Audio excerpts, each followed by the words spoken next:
Thank you. I would like to call the special meeting of the Finance Committee to order. At this time, I would call on Rachel to please take attendance. Good afternoon. Thank you. Chair Balducci, Here. Regent Santiago. Absence is noted. Regent Stewart. Here. Thank you. Regent Yang. Here. Thank you. Chair Gui. Present. Thank you. Welcome to our ex officio, Professor Sisenker and Chancellor. Good afternoon. Chair Balducci, you have a quorum. Thank you very much for that. Right now, I'd like to move to Lloyd to go through and explain the financial piece of our business. The one piece that is before us for a vote. Lloyd, would you go through that those numbers for everyone so that they're aware of and what they mean? Yes, sir. Happy to do so, Mr. Chair. Good afternoon, Regents. You should see on your screen the 26-27 biennium request slide. Do you see that?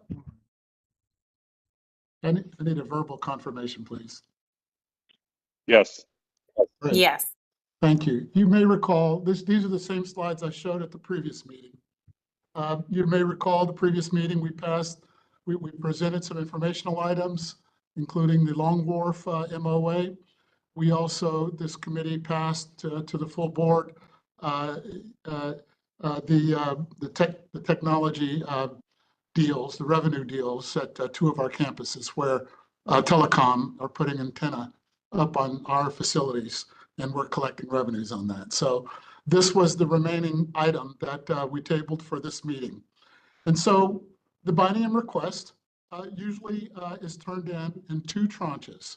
The first tranche is the September 1 deadline, where we turn in our current services budget. The second step is the October 1 deadline, where we turn in our policy options. Now, the policy options budget is what we are asking for your approval. We have submitted this because it was due on October 1, but we submitted it contingent on your approval. And so we seek your approval today for requests that will amount to $551 million in FY26 and $551 million in FY27. And you can see how these are allocated across the universities, CT State, Charter Oak, and then the sort of middle section really include the legislative initiatives, not the BOR. I meant to put that above the line. And then at the bottom, you'll see temporary support of $156 million. This is we expect to go away, as you see the blanks, in the 26 and 27 years. So we are looking to mitigate much of this reduced revenue so that we can come in with a very, very modest ask. So we expect a loss of $156 million.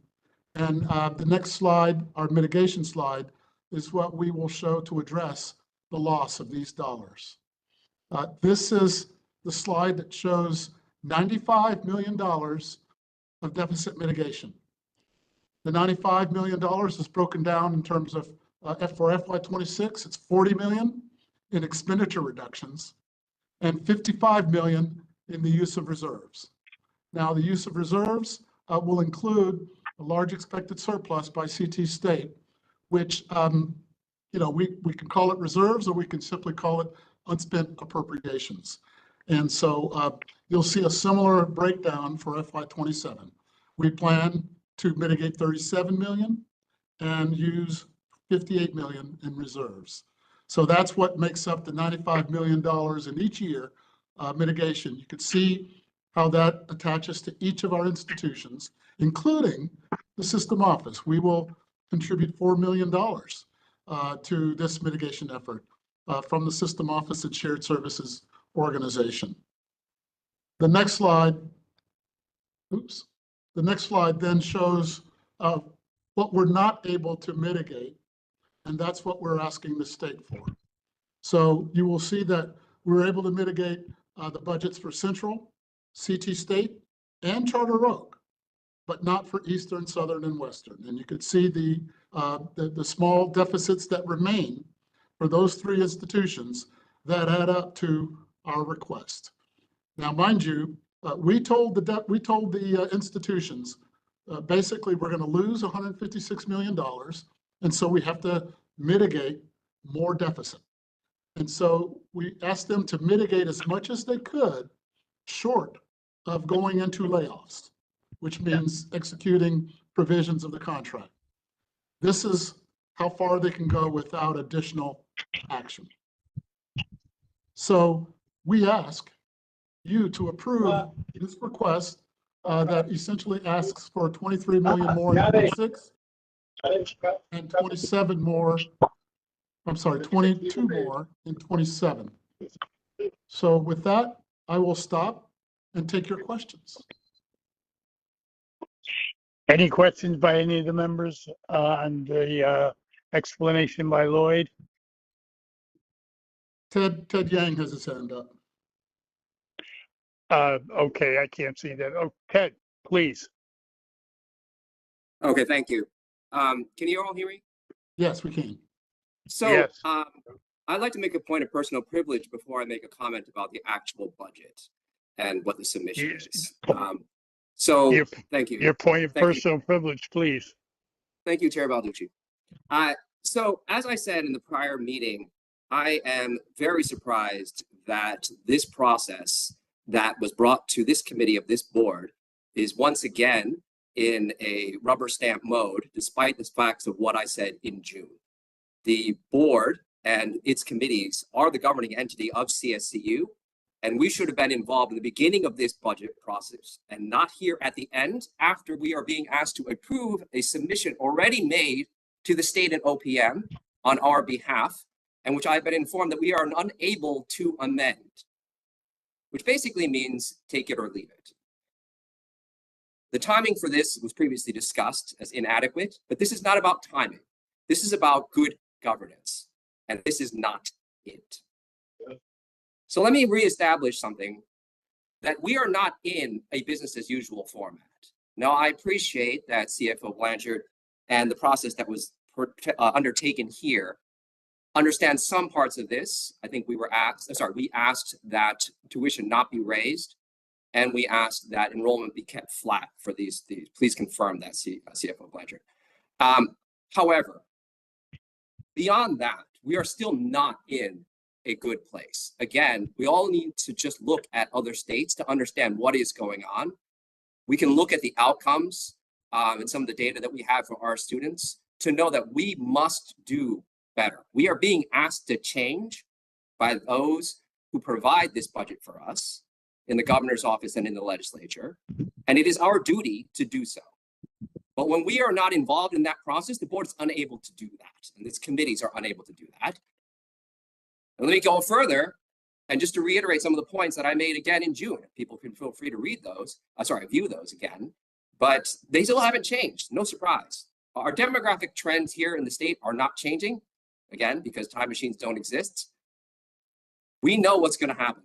We know that falling enrollment is coming. Therefore, not all of our schools will be able to grow out of those issues.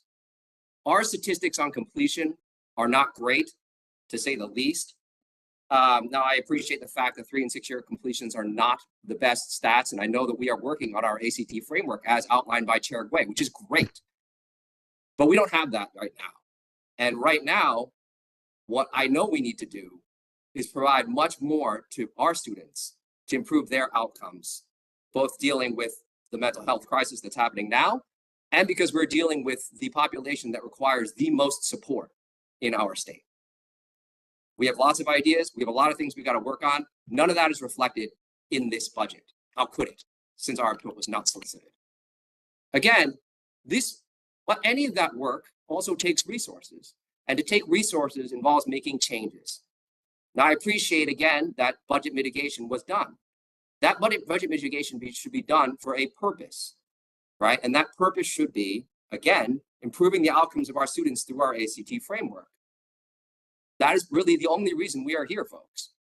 And so that should dictate to us further changes that involve changes to programs that are no longer adequately serving our students based upon that framework, or programs that are under enrolled where students have already voted with their feet that these programs don't serve their needs. Again, none of that information was provided. None of that information was allowed for us to provide the feedback, to provide the governance we must provide.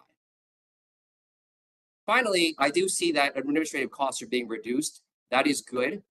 I don't think anyone believes that the increase in administrative costs in the fashion that they have increased over the last 5-10 years is sustainable.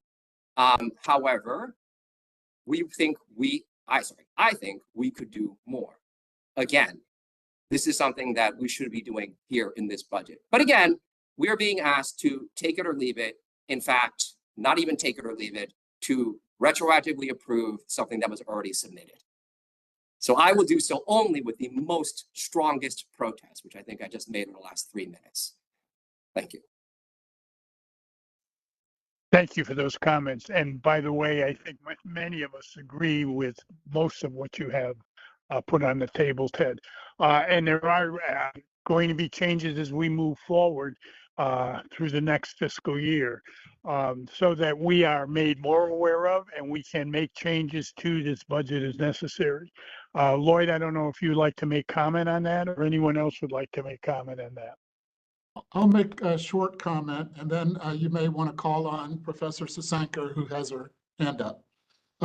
In response to Regent Yang, thank you for your feedback and your comments. We've spoken about them individually, so I certainly appreciate that. I want you to know that I worked with Pam Helene, the board secretary, to revise the schedule, to put enough lead time in there to not only give you your materials a week in advance of a committee meeting, but also more time so that we can socialize what we have put together that we would bring to the committee, but to socialize it with you early enough so that we can get your governance / feedback.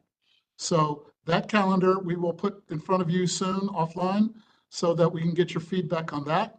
And then once we do and settle on it, we will be able to have a calendar of committee meetings that gives us enough time to accomplish what you are seeking. So again, thank you for your feedback. If I may, Mr. Chairman, call on Professor Sasanker. Yes, please, Kalina, your comments. Thank you. So I have a number of questions. I don't know if you'd like me to list them or just ask a couple. But I'll start with this. What I'm hearing from Regent Yang is that regents were not involved in the development of this proposal. But I'm not aware of any faculty and staff bodies or any form of shared governance that was involved in the development of this proposal either. I think our ex officio regent, Charlene Casamento, mentioned that these dates are pretty standard. And I know we ran into this problem 2 years ago with the presentation of CSU 2030, where there was no input and therefore no buy-in. We ended up advocating at cross purposes from each other. So my first question is just, who was involved in developing this proposal? And what information was solicited to contribute to it? So thank you for your question, Professor. When we start the budget process, we provide general guidance that has been provided to us by the board to the institutions. In this particular case, the general guidance was the new strategic framework that was developed just this summer, focused on access, completion, and talent, and the tuition, keeping tuition flat and maintaining constant enrollment assumptions. And so with those assumptions and with that guidance, we send that to the universities and to the colleges. The colleges use their own governance processes to develop their requests that they then submit back to the system office, which we compile and present to the board for approval. Now, because there's governance or shared governance at the institutional level, as well as shared governance at the system office or system level. It is that latter portion of shared governance that I believe Regent Yang is calling for more of, and to incorporate that governance earlier in the process of budget development. Okay, well, I guess there's more to say about, you know, how much of that actually happened at the institutions, but that's a question for the institutions. I would suggest that the FAC be a little bit more involved also in conversation in the future, because that's our function, I believe. Let me just ask 3 questions in quick succession, so I don't take up too much time. Sure. What I see is that the deficits that will remain are at Eastern, Southern, and Western. So are we to assume that that's where the cuts or the mitigation will be coming from, is the first question. The second is the assumption of we're assuming flat tuition. Is that taking for granted that we will receive the $20 million that we may get next month, or is that not taking that into consideration? And then if we were to at least ask for the cost of current services, what would that look like into the future for those 2 years? So those are my questions. So each institution mitigated a certain amount of their budget. Quickly, for FY26, Central mitigated 7 million, Eastern mitigated 2.1, Southern mitigated 8.6, Western mitigated 11.4, CT State mitigated 60 million. Now, the CT State number, a large share of that will be FY24 surplus. Charter Oak mitigated 1.8, and as I said earlier, System Office will mitigate 4 million more. In terms of your question, oh, I'm sorry, I'm blanking on your second question. The 20 million, maybe? The 20 million. No, we did not assume that we are going to receive the 20 million. We still do not know whether we will receive those funds, but it was the will of the board not to raise tuition, and so we implemented that desire. And in terms of current services, you know, we run our expenditures at about $1.1 billion, about 1,100, you know, about $1.1 billion in terms of current service level expenditures. And now, Mr. Chair, Professor Cunningham now has his hand raised. Yes, I'd Brendan, like please, to, go ahead. Thank you so much. I would like to respond to one comment made about our disciplines not serving students. One member of this meeting has said that nobody wants to invest in a civil war. And I think that comment related to where our community is coming from. Well, I'll tell you this, students don't want to study in a civil war. And if you want to attribute all of the enrollment changes to the disciplines we offer, I would like to challenge that because I've seen that scapegoating and we have shared responsibility for enrollment outcomes. The second thing I'd like to observe is that since 1965, the number of hours at minimum wage required to attend one of our state universities has quadrupled. Our students respond to the cost of attending our institutions, not only the disciplines. The feet move in response to the cost. The other thing I'd like to ask is, did the system office receive instruction from OPM to assume the CBAC raises would be 0? Because it seems to me that is the assumption in the budget. I could be misreading it, but I don't understand why we are assuming CBAC's negotiations with the state will result in 0 raises, given that the wage reopener did not result in that. And that was the most recent outcome we could draw from. So I'd appreciate some information about that if I could. Sure, Professor Cunningham, thank you for your questions and comment. On the CBAC issue, this is a standard practice on the part of OPM. When they send budget guidance out to the entire government, they basically say, do not assume a CBAC increase because they don't know what that increase will be. So it's always come after the budget is passed. So when they pass the budget, we only pass the current services level.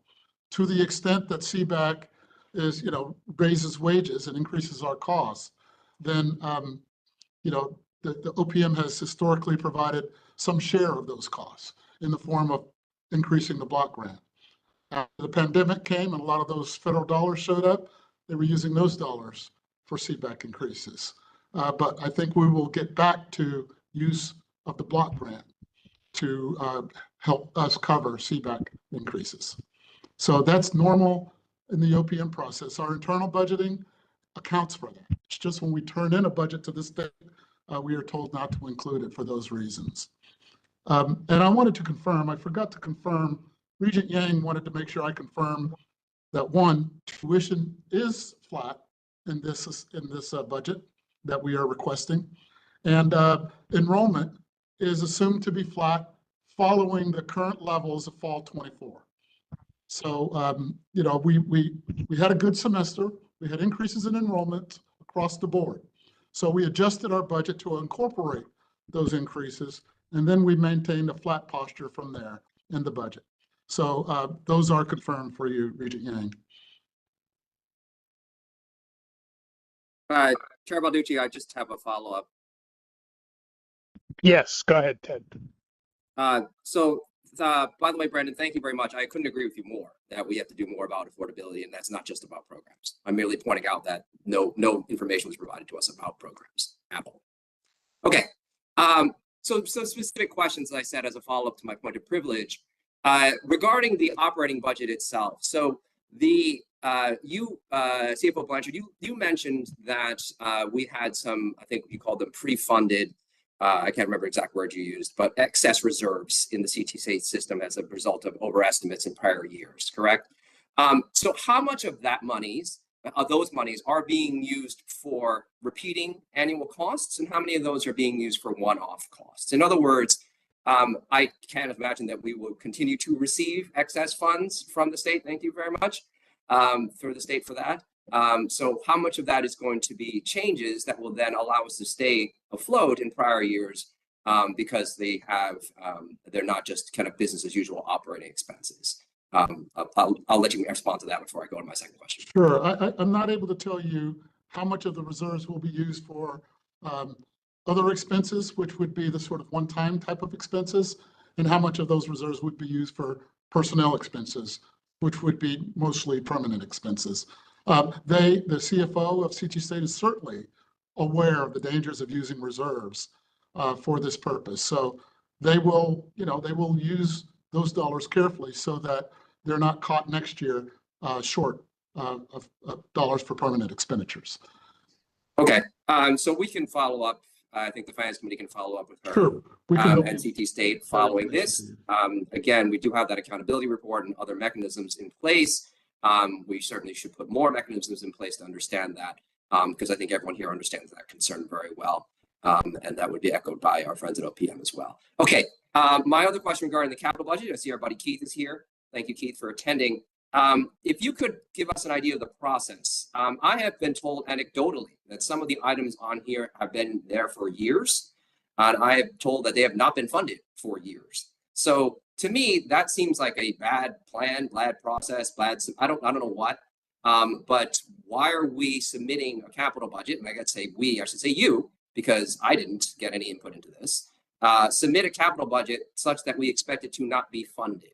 And then also going further, we have seen falling enrollment at some of our campuses. Now, I have personally toured every one of our CT State campuses, the major campuses, and I do understand there are some bad things going on there, right?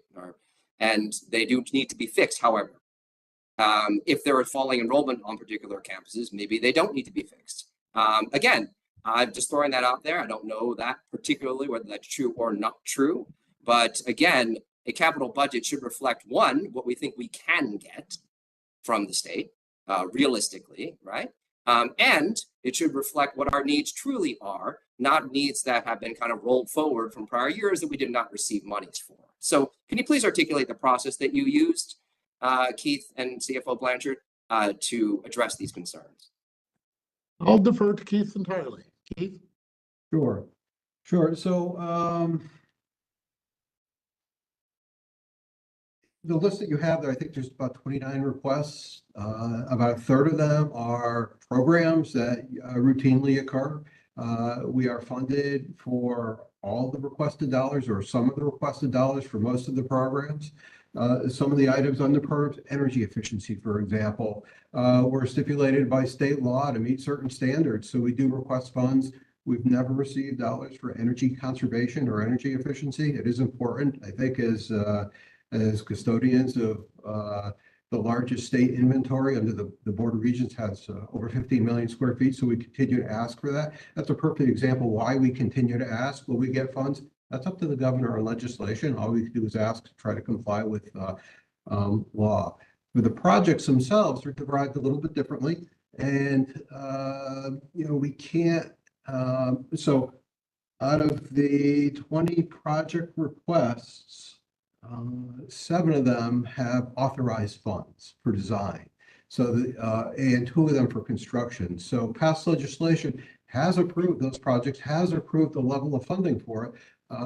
OPM and the governor have not moved forward. Specifically, the current governor hasn't funded any of our projects since he has been in office. So we continue to ask. It's not a matter of a bad strategy. I think the bad strategy is not funding these projects. Some of the projects have environmental concerns around them, and we're trying to head off the concern before they become a bigger issue. We need to spend exorbitant amounts of money from deferred maintenance to make temporary corrective measures, which we have been doing in some cases. Another example would be Middlesex Community College. They still have a deficiency of space, even though there's been a reduction of overall students. The average age of the building at that campus is 1984. That's old. To expect minimal changes to occur. When you go into some of the buildings, the finishes look nice, the floors look good, we've replaced ceilings, but the infrastructure is old. Mechanical, electrical, some of the educational needs need to be improved. When we start looking at the modifications, they really require major renovations. So I think I'm answering your question. If I'm not, please elaborate. No, thank you, Keith. I think that is very helpful. Do you know, just offhand, or maybe again after this meeting, you can tell us what the percentages are in terms of those, the 3 various categories you pointed out, right? There's the kind of default energy efficiency bucket. There's the already committed by a prior administration or a prior legislature, but not funded properly or not funded or what have you. And then other, right, i.e. new. Do you have a rough idea, or if not, then can you send us to us? I'll send it to you. Okay. One of the frustrating things, Ted, on this is, I had my own business, as you probably have had, and you make a decision, you sit down and make it. When I first got involved with government, I found out it didn't operate quite the same way, and it's frustrating as to the process sometimes that's used and how they go about it. And I think you're going through part of that now, which I've already been through and some others have already been through. But I really respect your questions and your comments. And I know we're going to be making changes as we move forward. We've talked to Lloyd about it and to Pamela about what direction we want to take, because I think this board is really interested in making sure we do the right thing for the most important thing in our repertoire, and that's our students.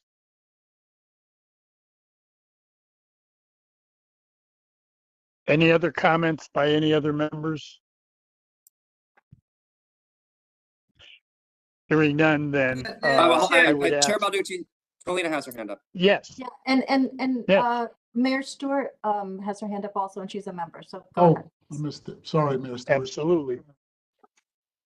Sorry, can everybody hear me? Yes. There we go. Yes. I just want to chime in here. I can't let a discussion like this go by without giving my 2 cents, right? I just want to thank I want to thank Lloyd for willingness and acceptance with understanding how we collectively are looking to somewhat change this process. And Ted, I want to thank you for your commentary as well. I think oftentimes, you know, again, like Chair Balducci said, we get into this rigmarole of doing, you know, this is just the way that it's always been done. This is the way that we're going to do it. This is the way it's expected to be done. I think the membership that we have now is so much more robust and comes from so many different experiences, not just from the government sector, but from the private sector, and all looking for, you know, different ways of doing things to all get a better result at the end of the day. And I can most certainly appreciate that. That does take time to adjust. I think that we're in the beginning of that, and uncovering some frustrations in the process like this, it's what's going to help us get there. So I'm not trying to have a kumbaya moment, but I guess I am, where I think that this is just the beginning of what's going to be, it's going to be a year-long process, right? To help change and help shift how we do things moving forward. But we're going to have to look at this calendar and start counting backwards, and we're going to have to do that pretty quickly from those OPM deadlines. And that's going to take some sacrifice and a lot of determination on our part as members and as regions too, to really delve as deep as we want to, and a lot of the nitty-gritty details that go into putting the budget together. It's not an easy task. There's so many things to uncover. I mean, there's probably thousands and thousands of line items here. And I don't think we're going to get that granular. But when it comes to just looking at the budget altogether and setting these different timelines and expectations for us, and, you know, and just having a better understanding of what it is that we're passing forward. And I think that's, you know, I think that's the right and responsible thing to do for us too, because we're the ones that have to carry the water for this as well. And we've got to make sure that the product that we're putting forward is representative of everything that we say when we're out there. I also just wanted to just touch briefly on the capital improvement piece of this too. And I think that aside from looking at the operating budget, looking at the capital improvement plans as well is something that I'm particularly interested in, and making sure that, you know, we know, you know, what is priority for funding, what is kind of down further on the list, what are our needs, what are our wants. I know Lloyd is going to say they're all needs. But we've got to, you know, I want to be able to know how we're going to prioritize those things too, especially when it comes to us asking the legislature and those that we know for money for funding for these projects. Every year we should be going through it, at least looking through how are we going to adjust that document. And, you know, I just think it's a frustrating spot to be in right now, but I think we're in a good spot moving forward. We all know where we want to go. Okay, I'm off my soapbox. Thank you. Thank you, Regent Stewart. Thank you. I will. Colina, I think has something. Sure. So I sympathize with the position that we're in with the capital improvements request, right? There's stuff that needs to be fixed. It hasn't been funded. It may not be funded, but we have to express the need because it becomes really expensive if we don't maintain the infrastructure. And I think the same is true of all the other functionings of these institutions. Now, I might be coming from a different perspective from a lot of folks in this meeting, but I don't think there's any illusion that we are thriving financially. I mean, we're looking at deficits and figuring out how to mitigate them. So my concern, you know, as we're going forward, I think our tendency has been to sort of capitulate to, you know, what is reasonable to expect in a very sort of dismal trajectory of reductions in the system, right?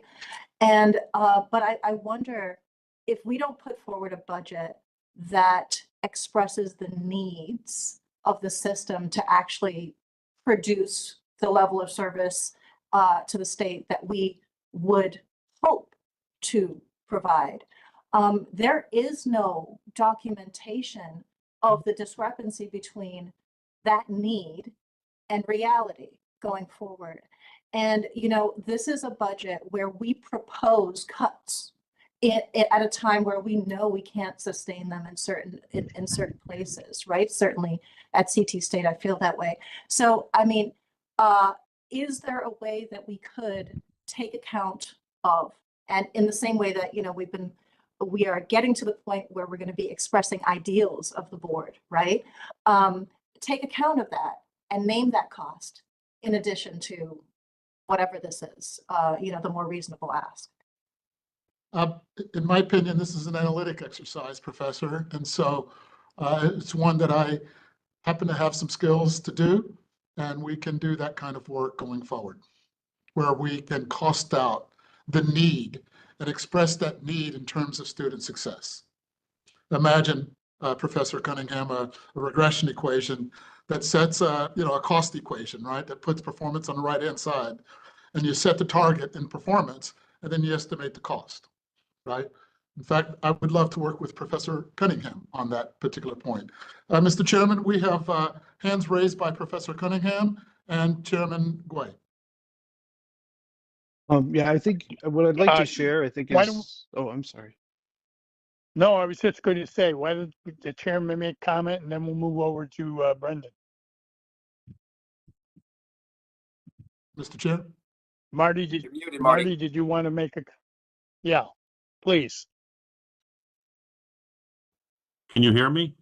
Yes. Yes. And is there a little bit of an echo? Nope, you're good. No. I've got to jump off. I've got to run into a presentation here in Baltimore, but and you have a quorum without me. But I think I agree with everyone's input on this call. We're in a transition period. We need to present a budget, and we need to fix the system as we go forward. My first point is I'm not happy with the amount of collaboration and shared governance in this process. It's weak, and it's not going to happen going forward. The second, to Mayor Stewart's point, we need to build a schedule that allows us enough oxygen to work forward and collaborate to build a plan that we all agree on before it's due. So we have to start working on that schedule right after we approve this plan. My recommendation is to approve this plan because it's already been submitted, but we got to stop what we've been doing and start doing what we're capable of, which is working together, collaborating, and getting stronger. I'll have to leave now, but I trust everyone on this call and the comments that they've given. Thank you, We'll Mr. see you Chair. at the meeting. Thank you very Yeah. much. Thanks, Mark. Thank you. Yeah. Brendan, you want to make a comment before we vote? Yes, if I could, I just wanted to follow up on something Mr. Epstein shared about the lack of bonding of projects on our campuses. This is an email, I'd like to read it verbatim from my former provost, sent at 8:30 in the morning on a Friday, February 23rd. Last night around 10 p.m., an uninterruptible power supply failed in the library. This failure caused the release of hydrogen sulfide and carbon monoxide throughout the building.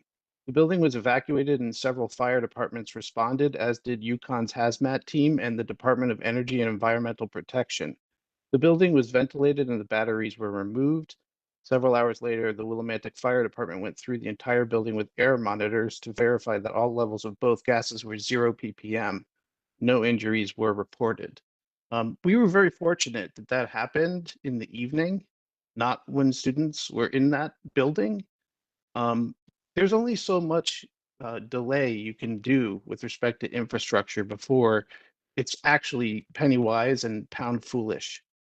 We had a flood on one of our campuses that damaged many buildings, and we actually had to pay the bill for the water that flooded the campus, is my understanding. So given that we have many years of not funding these projects and infrastructure with these kinds of outcomes, I hope someone will be articulating the need to provide our students with safe and reliable spaces to do their studying. Students don't want to study at places where the infrastructure is falling apart. Thank you. Thank you, Professor. Thank you. Are there any other comments or questions? There are no By more any hands members? up. Thank you. I appreciate that. Appreciate the comments. I know the direction is going to change from what we've been taking, and we're going to move in a positive direction. I appreciate Ted's comment and the mayor's comments.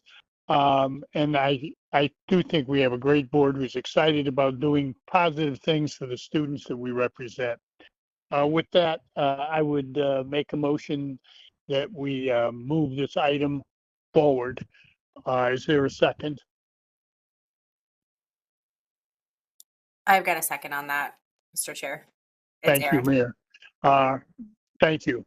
With that, I would ask all those in favor, please signify by saying aye. Aye. Aye. Opposed? Opposed? Hearing none, thank you very much. The motion's adopted. And I thank you for your time and your effort on everybody's behalf, especially yours, Lloyd, trying to cover a very difficult situation, which we recognize is there and we're going to try and fix. Is there any other business to come before the committee today? Hearing none, I would make a motion to adjourn. Is there a second? Second. Second.